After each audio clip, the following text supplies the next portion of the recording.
Coming up on World's Greenest Homes. In New York State, an award-winning greenhouse, all thanks to a wife's demands. He and his friends used to laugh at me because, well, you know, houses aren't round, wood isn't round. I said, well, technically it is. Right. Trees grow round. So you can do it. And heading out west to Oregon, a pioneering green home that takes living on the edge to extremes. There's one very large concrete pad that just acts as a counterweight, and that keeps the house from tipping over. I'm Emmanuel Beliveau. Come with me on World's Greenest Homes and see the most extraordinary homes on the planet. Homes that are gorgeous, cool, and green.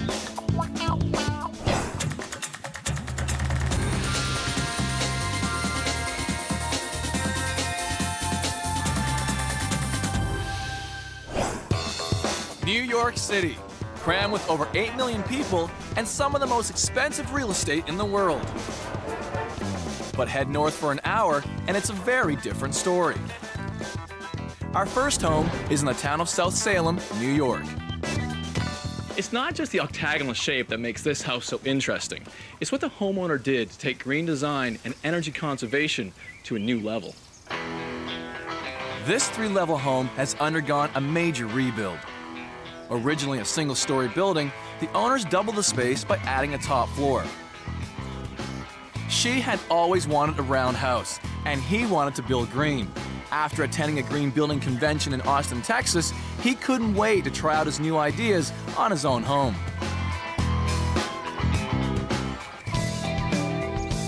Owner and green builder Sylvain Cote lives here with his wife Tisa and daughters Dominique and Laura. On the main floor, there's a dining area, a kitchen, a living room, and a book-lined study. On the top floor, you'll find 2 bedrooms for the girls, a master bedroom and a master bath. Down on the basement level is a rec room where the family does most of its entertaining. Hi there. Hi, how are you? Emmanuel. Tisa. Pleased to meet you, Tisa. Emmanuel. Nice to meet you. Real pleasure. Oh, nice. It sure is rustic in here. Yes, I love it. The main floor is open concept. Reclaimed wood and stone from the old house and other structures dominate the landscape. Oh, these big heavy beams. It really draws your eye up. First thing you want to look at are those beams. Yeah, those beams are over 200 years old. Reclaimed? Definitely reclaimed. The beams are Douglas fir and were recovered from an old warehouse in New York. Moving around this octagonal space, there's a mission-style kitchen. Well, this is beautiful, as well as the wood on these cabinets is just beautiful. Yeah, that's white oak, the quarter sawn. That's solid. The cabinetry kind of reminds me of an old storefront, an old store display. Yeah, we love the arts and craft movement here, and so we wanted to make this a totally craftsman home. So who does all the cooking here? I do most of it, but since he's a late-night eater, he cooks his own food at night. But every Saturday night he has a tradition, and it's an 1.5-inch porterhouse steak. Oh, yummy. Where do you cook that? When I ordered the cooktop, I made sure we had a grill in here set for him. It's a good-looking stove, too. Is this gas? Oh, it's liquid propane. There's no gas in the street here, so we had to bring a 1,000-gallon tank. That also takes care of all their heating and hot water. Plus, the 33 solar panels produce enough electricity for almost half of the family's needs, a saving of almost $2,000 a year.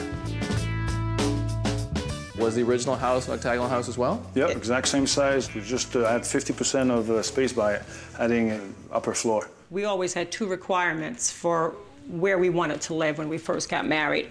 And I always said to him, honey, I want a round house. And he said, well, I want to live by the water. But he and his friends used to laugh at me because, well, you know, houses aren't round, wood isn't round. I said, well, technically it is. Right. Trees grow round. Yeah, I said, as long as your round house has a view, fine. I'll frame it round. Around the corner is the living room and one of the home's most striking features. Beautiful. You know, your fireplace really is a focal point of your entire house, isn't it? It is. We love it because this is our family room, our living room, our get-together room, and it's right here, and everyone just draws to the fireplace. During the rebuild, Sylvain had to extend the chimney by 15 feet into the top level. For that, he had to find 15 tons of reclaimed stone. The chimney now punches through all 3 floors, creating a thermal mass that radiates heat throughout the home. This is a beautiful coffee table. It's different looking. It's a bellow. It is. It's a gigantic bellow, and it still works. When Sylvain found this bellow, at the time it was about 120 years old. A friend of ours, his wife hated it. He said, "Oh, wow, my wife would love that." So she said, "Take it, take it." And when he came home with this, I was floored. This was better than a diamond ring for me. Oh, well, it's great. Yes. Over here, we have our study area and our library, which was custom built up. Ooh, I like these rolling ladders.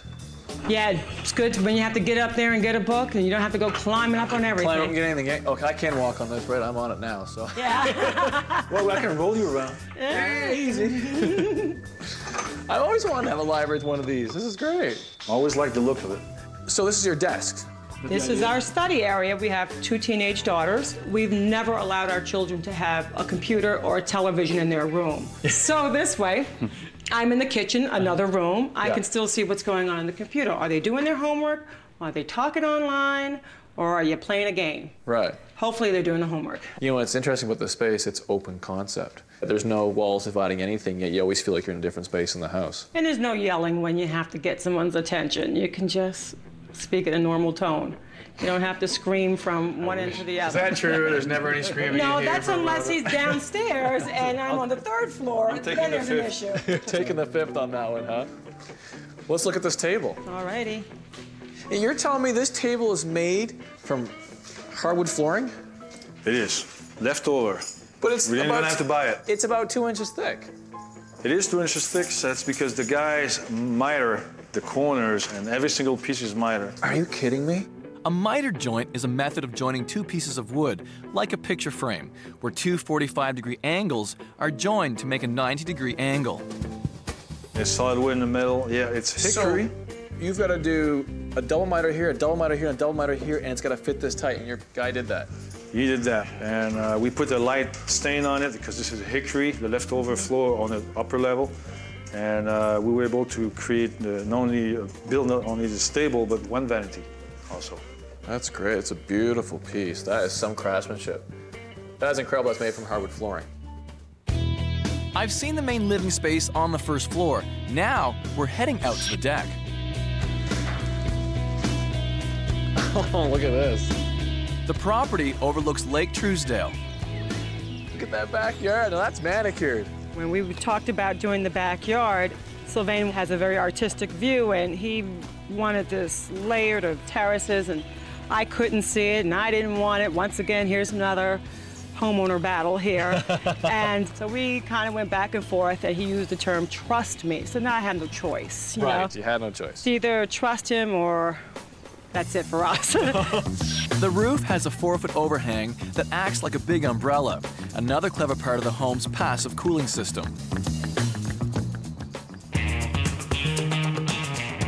All right, so this is the main floor. You've got an upstairs and a downstairs. So where should we go to first? Downstairs. All right, ladies first. We'll go upstairs. Let's go upstairs. While we're up there, Sylvain can go downstairs and get the man cave ready. And you have more of the reclaimed wood upstairs. Definitely. Here we have the hickory, and I love this one. Never had a problem with this one. I loved it. Okay, so what's up here? You've got bedrooms? We have bedrooms. Down this way, we have Laura's room, the girls' bathroom, and down here we have Sylvain and I, our bedroom, and one of our other daughters' bedroom. I love these vaulted ceilings.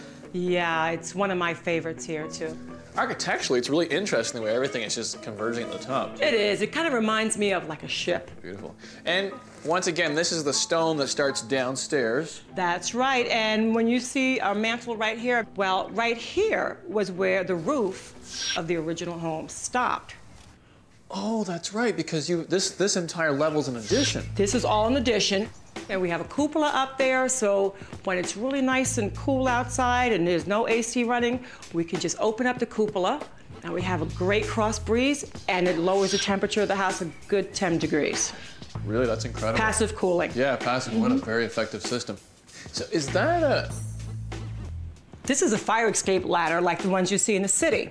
Sylvain thought it'd be a good idea to put a ladder here so that he can climb up there and check on the windows. Maybe they need cleaning, maybe one of the windows gets stuck or something, so he to just check up on things. Those windows up on the cupola, are they motorized? They're motorized. All we gotta do is just press the button here, and they open up. Oh yeah, I can hear them. Yeah. The stack house effect where hot air rises and pulls cool air behind it. The bed is made from leftover hickory flooring. We wasted no wood. So what we did was we built our bed. So we have our headboard and our bed frame. We put the drawers under the bed, like a captain's bed. Yeah, that's great. You had some great carpenters in this house. Oh yes, they're worth their weight. And you've got a great view from your master bedroom as well. Yeah, this is our balcony. It's great to have a great cup of coffee or tea or iced tea in the afternoon here. Use it often? I'm starting to. I had to use it when I had back surgery last year, and I was trapped in my bedroom for 3 weeks straight. I learned to enjoy that balcony. Yeah, I bet. Oh, the cats like it too, I guess. They love it. Is this the same kind of material you're using on the deck downstairs? Yes, it is. It's engineered. Okay. Yeah, it looks like real wood. Looks great. Next door is the master bathroom. I love this bathroom. It's good and roomy, and it's one of my favorites in the house. A nice big bathtub, too. Yeah, when we want to just sit there and have a nice bubble bath, it's good. And you know what? The good thing about this floor here, we have wood exposed in our bathroom, and yes, it does get wet when we come out of the shower or out of the tub, but our floor is radiant heat, so our heat comes from the floor, it dries right up, and your feet are good and toasty. I like your his and her sinks. Those are really nice. You know, I love it. That was one of our battles, and that was the one I won. Is this copper? It's copper, and I like that old look to the copper, the worn look. Heading back down a couple of levels, I want to find out what's so special about Sylvain's favorite spot, the man cave. Sylvain? Yes, sir. How you doing? Doing fine. This sure is a guy's room, isn't it? The wife calls it the men's cave. I like it. Even her girlfriends like it too. You got a bar, you got some hockey. Ah, are you kidding me? From outside? You got a pool table. Nice, well done, nice. Awesome fireplace down here too. Is this all repurposed wood as well? Yes. This is beautiful. Clean with a wire brush. The bar is made from pine, reclaimed from a 200-year-old barn. And what's on your floor? The floor is a mix of softwood, mostly pine. And I notice it's rough sawn too. You can really see all the saw blades in it. It is the rougher floor of the whole house. It was also the least expensive. These are great. Where'd you find these? In a barn? No. Horse stable? Nope. Well, where'd you reclaim it from? Right from here, this floor. This was actually leftover flooring from this floor. This is flooring as well? This is flooring, yep. But this is a solid door. Right. Obviously, flooring is only 3/4 inch thick, so our guys mitered every single piece of there, and they got these beautiful doors. Totally on. Actually, they're not even finished. They have nothing on them. These are beautiful. 3 days of work on this thing. It's like the table upstairs. You totally fooled me. The table upstairs is finished nicer. Actually, 4 days. 4 days. Yeah. 2 days each. Really nice. I like the. Yeah, that's a replica of authentic barn doors that they've been building for over 100 years. Right next door in Connecticut. Can I join you guys in the man cave? Of course you can. So how do you like it down here? It's amazing. It's very manly down here. It took more than 2 years of planning and complex renovation and a few arguments along the way to get this house the way they both wanted. You wanted a roundhouse. You wanted a house by the water. You got it. Best of both worlds. Would you do it again? No. No. Big distraction for 28 months. Yeah. Yeah.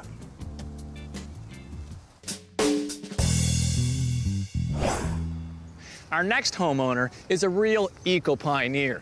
He was building green homes long before many others. Now, built over the side of a cliff, his own home is a one-of-a-kind example of his eco roots. This is Portland, Oregon, a city established in the 1850s and now home to 2 million people. We're headed to Lake Oswego, an affluent suburb just south of Portland.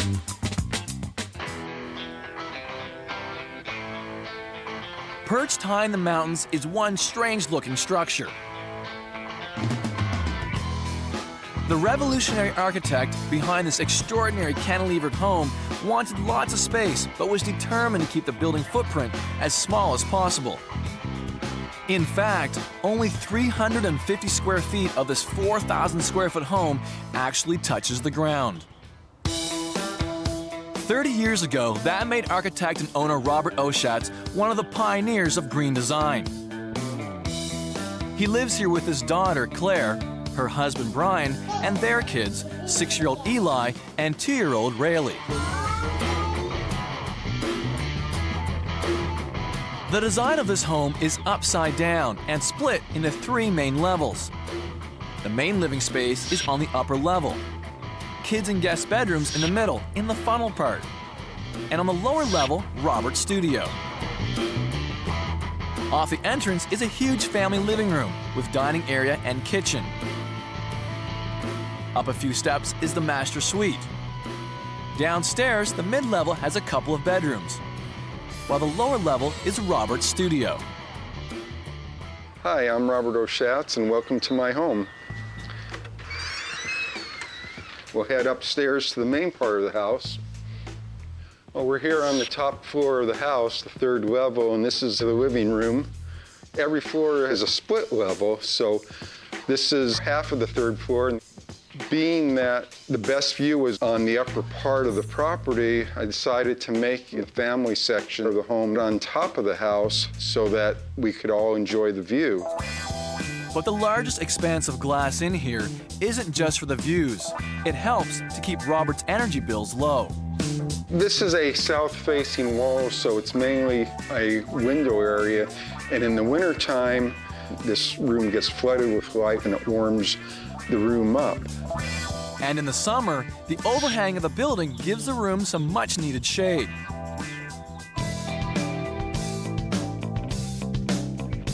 One of the home's most dramatic features is the deck, and Robert isn't one to shy away from a bit of extreme engineering. Well, the deck cantilevers out over the hillside, and we're about 60 feet up in the air right now.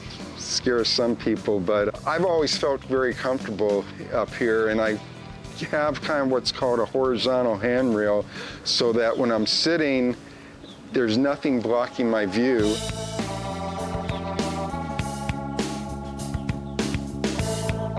Well, come on into the famous family portion of the house, the kitchen. It's kind of our favorite spot. Robert has used local materials throughout the house, including the walnut for the table and granite countertops. And this high up, there's no need for air conditioning. This building is designed to make the most of natural cross ventilation. The windows in this space here, you kind of almost feel kind of like you're in a ship. They open up in the summertime so that there's a beautiful breeze that comes through the house and there's no need for air conditioning. But sometimes the winter sun isn't enough to heat this enormous space. So Robert's gone for radiant floor heating. The water pipes that warm up the floor go right underneath this slate here. The beauty about radiant floor heating is that it radiates from the floor, warms up surfaces so that you don't have all the hot air quickly going to the ceiling way up above everyone. It stays around the surfaces that people are in contact with. And the idea really is that the body loses heat through the feet and through the top of the head most rapidly. So if your feet and the top of your head is warm, you feel warm.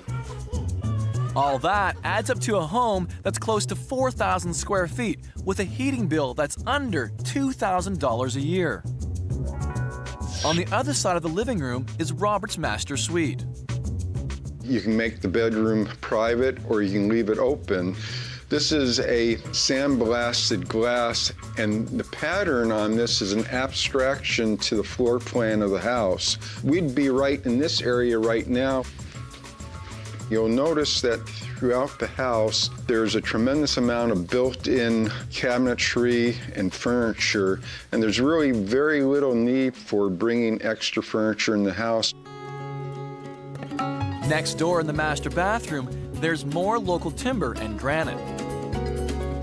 You can see the granite just continues all the way around and wraps around the bathtub. But one of the things I like best about this space is having this garden outside that I get to look out of through these big windows.